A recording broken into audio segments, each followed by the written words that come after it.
All right, how's everybody doing? This is the Comic Samurai, and I want to welcome you to my first ever comic bowl. It's the Battle Royale of my favorite comic book covers of all time.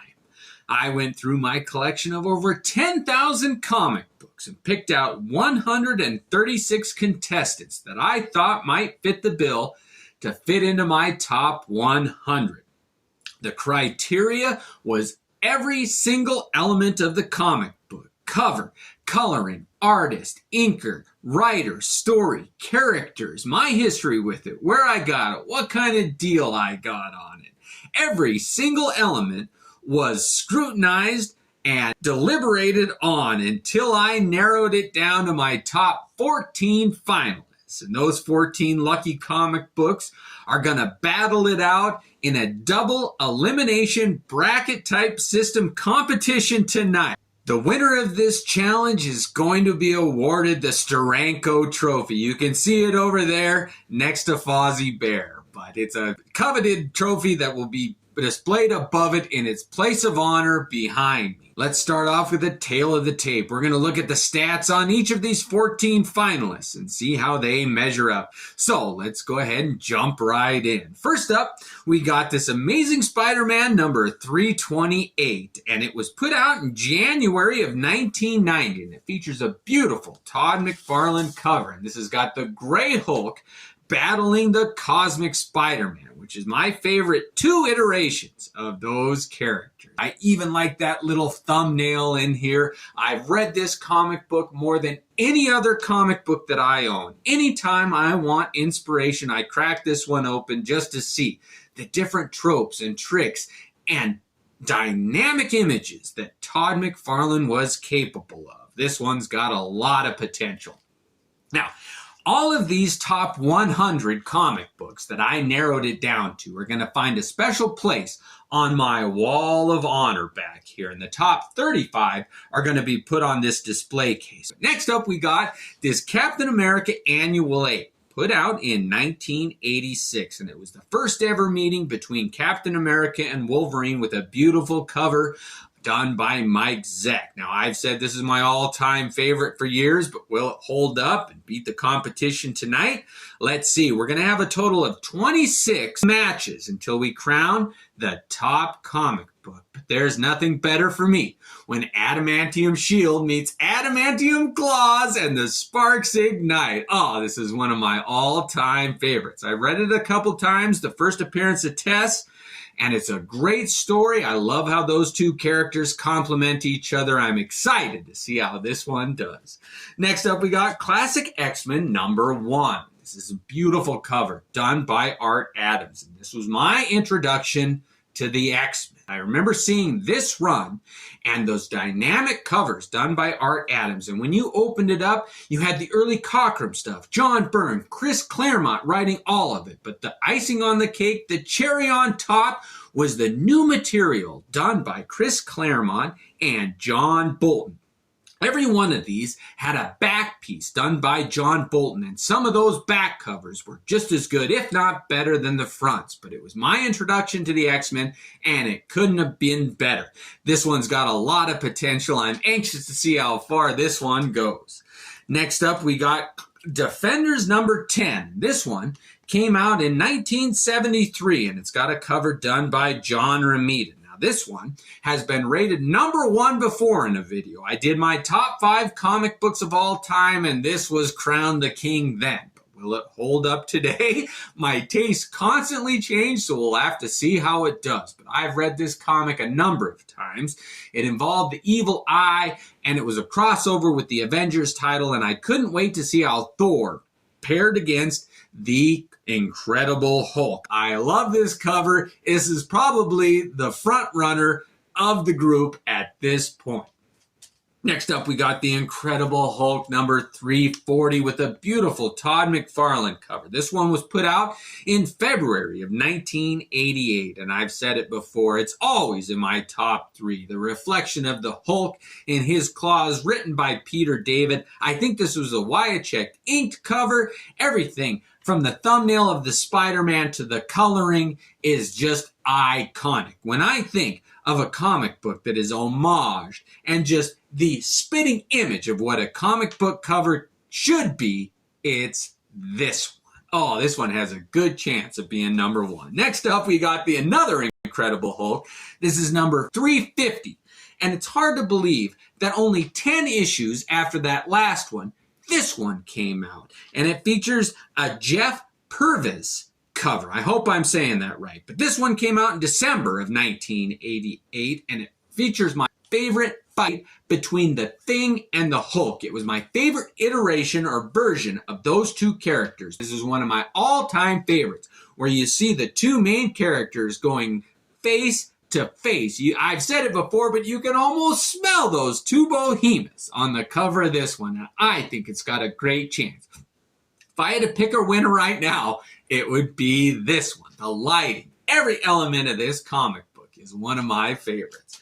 Next up, we got Longshot number 4, and Art Adams nailed down one of my favorite covers of all time in this one. This one came out in December of 1985, and every time I've made a top covers, top sexy girls, top Spider-Man, top white, this one's been mentioned. And this one got an honorable mention in my top 5 comic book covers of all time. So I think it's got an excellent chance of moving up. Moving on, we've got Marvel Comics Presents number 16. And this is a Kevin Nolan cover featuring Colossus. Now, he's a character that doesn't make very many appearances in my favorites, but when he's done right, I love the idea of a metallic surfaced character being struck by lightning. The colors on this one, it's a wraparound cover. The story inside was pretty good, and it was one I bought off the shelf, which is rare. But this one came out in April of 1989, and it is one of my favorites. This is going to have a fight today ahead of it, but I think it's got a pretty good chance. Next up, we got another Marvel Comics Presents, and this is number 70. And I think that Marvel Comics Presents series came out with some of the best covers that were ever made. And this one was done by Rob Liefeld, and it features Ghost Rider and Wolverine, my two favorite characters in the Marvel Universe. This was presented in 1991, and it's got an interior story with these two characters with art done by Mark Texiera, who's one of my all-time favorites. This one scored number 2 on my top Wolverine 5 list. So of my 5, this was number 2. Can it beat it today? I think it just might. Let's go ahead and move it on. Next up, we got Silver Surfer number 75, and it's so fun to see all of these comic book covers because they are my favorites. 14, you narrow it down, each one's got to be a classic. Now, this Silver Surfer number 75 beat out Silver Surfer number 50, which is one of my all-time favorites. And it started that trope of the foil embossed covers, but they did a certain glaze on this foil where it really made the colors just illuminate. And I've said it before, but when you hold this cover in your hand, it's like holding a live wire, something that's just electric. And there is nothing like it. I wish I could reproduce what it's actually like to hold this comic book in your hand. Now, that Herald ordeal it was an okay story, but it's Ron Lim inside. He did the cover here, and this one's got a great chance. I love a gimmick cover more than anything else when it's done right. When it's not done right, they're not some of my favorites, but that is how you do it. Next up, we got What If number 7, done by Rob Liefeld. Oh, this is one of my all-time favorites. It came out in December of 1989. Now, this one scored number 4 in my top 5 Wolverine comic book covers of all time. So, it's already a winner. Let's see how it does tonight. But I just got to mention again, that lighting. I'd never seen anything like it before. I'd never seen Wolverine's claws tapered like that. The shape of them was so different. I just thought, yes, and he's holding a gun. You didn't see Wolverine with a gun very often, and that smoking a cigar, the smoke trailing off. Oh, I love this cover. Let's see how it does. Next up, we got X Factor number 39. And for me, this is where Inferno ended. They finally beat the villain, spoiler alert, Mr. Sinister. Scott Summers blows him away with his optic blast. You get to see his bones. He's vaporized, and Scott Summers finally uses that optic blast to its full potential and reaches his pinnacle of achievements. He finally realizes and comes to grip with some of his past. But this Walter Simonson cover here, the way he drew Storm with her hair, oh, I loved it. And Wolverine, they were all being affected by Inferno, so they're a bit demonistic. But on this one, the story, it was the first multi-part series that I got involved in. It was Inferno, the culmination of dozens and dozens of comic books. In this comic book, Wolverine defeats Sabretooth, Cyclops defeats Mr. Sinister, Polaris fights Colossus. It doesn't get any better than this one story-wise. Let's see if this cover can hold up against the others. Next up, we got X-Men number 95, and this has got such a great story how I got it. It came out in October of 1975. I took my wife to the San Diego Comic Convention for the first time, and I said, we have a goal today. I want to find one comic book that I can buy. I'm not afraid to pay a little bit of money for it. I'd save my lunch money up, and I purchased this comic book, and she got excited about the hunt. She loves to shop, so anything that'll get her excited about comic books was a win for me. But this one, the story, Thunderbird, the death of that character, it was so tragic, it affected me, and they kept him dead. They resurrected him in the form of his brother, and that's important to me. I love that character, and he had a valiant death.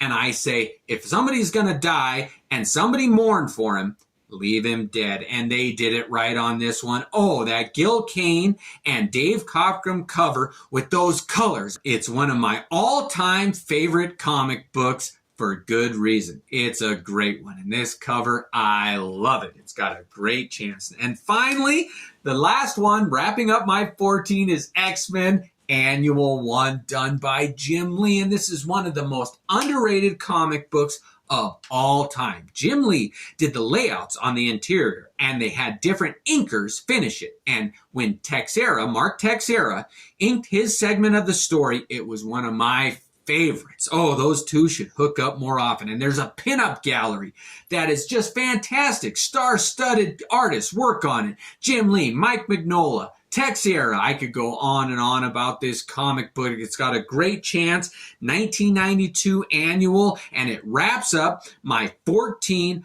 favorite covers of all time. Now we're going to go ahead and put them in the brackets in random order, and we're going to kick it off. So let's go ahead and jump right in.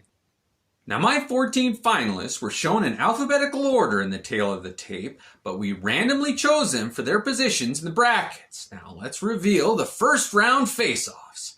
You'll see that Classic X-Men, number 1, and The Amazing Spider-Man, number 328, got buys in this first round. So that means the very first heads-up competition will be between Silver Surfer number 75 and Defenders number 10, followed by Captain America Annual 8 and Marvel Comics Presents number 16.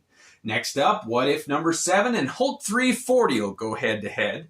And then we have an X-Men face-off. We've got X-Men Annual 1 and X-Men number 95, followed by X Factor 39 and Longshot number 4. Rounding up the first round will be Marvel Comics Presents number 70 and The Incredible Hulk number 350.